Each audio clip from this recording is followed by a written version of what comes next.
കരുണ നിറഞ്ഞ പിതാവേ നീ ചൊരിയണേ നിന്നുടെ കാരുണ്യം. നിന്നുടെ കരുണാധാരകളാൽ എന്നെ കഴുകണേ നാഥാ നീ. കരുണ നിറഞ്ഞ പിതാവേ നീ ചൊരിയണേ നിന്നുടെ കാരുണ്യം.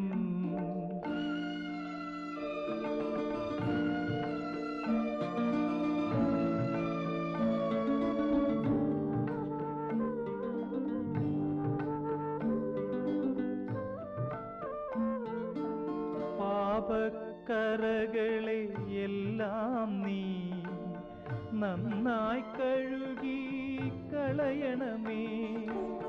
താതാമാമക